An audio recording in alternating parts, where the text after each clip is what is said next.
Now at noon, in or out. After making biting remarks against the president, the general in charge of the war in Afghanistan learns whether he still has a job. And police say yesterday's incident in Blossvale was unavoidable and not the norm when it comes to domestic violence calls.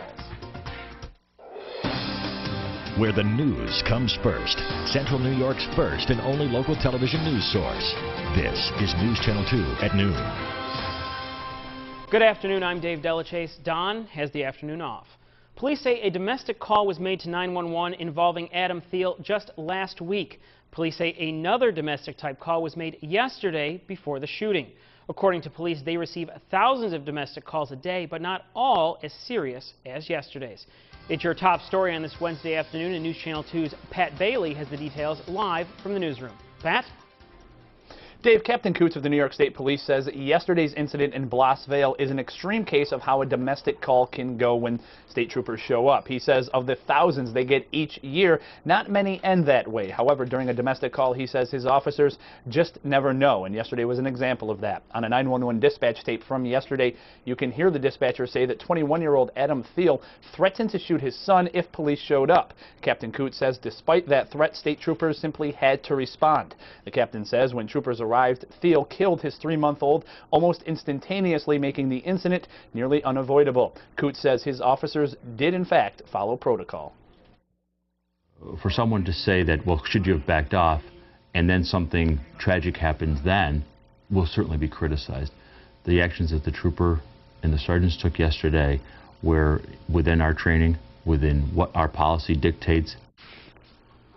Now, police released some new information this morning regarding the shooter, Adam Thiel. They say that he suffered between 14 and 16 wounds from state troopers. Now, that does not necessarily mean he was shot that many times, because he was shot with a shotgun from at least one of the troopers.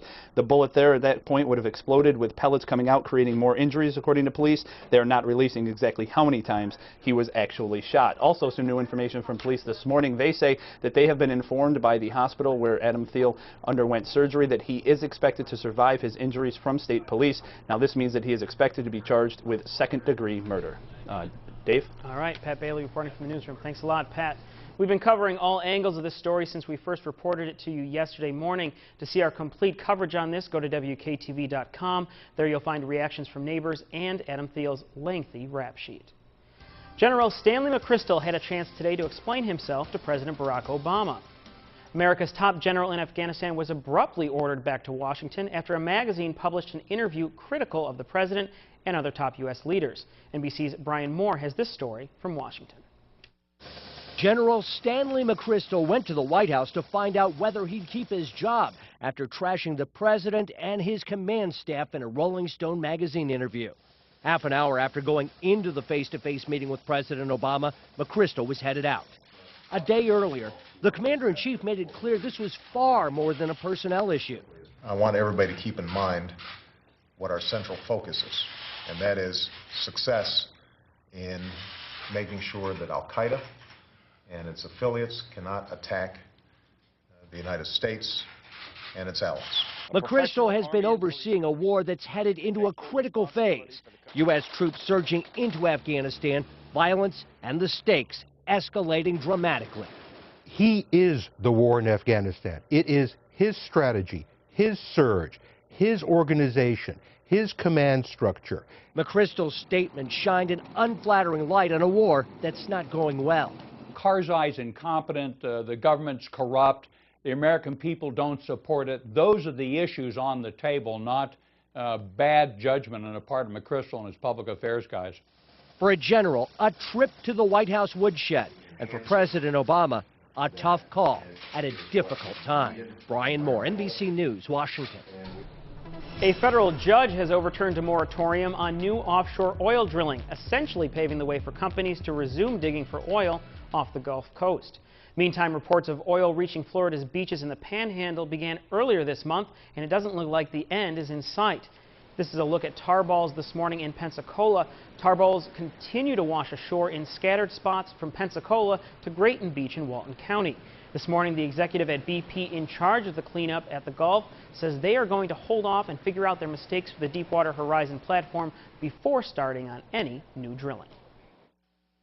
Well, we are going to step back and look very, very carefully, as I think most of the companies, all the companies would, to see what we can learn from this accident and make sure it never, ever happens again. We need to understand that. That process is going to take a while. I think there's a lot yet to be learned in this investigation. The Gulf Oil Spill Economic Recovery Task Force has scheduled a number of meetings and public hearings to discuss the impact of the oil spill on Florida's economy. About 1,000 people who fled a wildfire near Flagstaff, Arizona will learn whether they can return home today. Meantime, a ban on campfires goes into effect today in 3 forests in the state. This comes as fire officials say the fire is about 20% contained right now. The blaze has charred more than 14,000 acres of forest. Lower wind speeds have aided crews to get some relief as they continue to fight the fire. Their efforts will likely continue for the next 2 weeks. Time now for a first look at the weather in this half hour, and to do that is meteorologist Jill Reale in for Bill Curtis. Good afternoon, Jill. Good afternoon, Dave. Good afternoon, everyone. We're still seeing some cloud cover for this afternoon, but there will be some sunshine later on this afternoon and into the evening.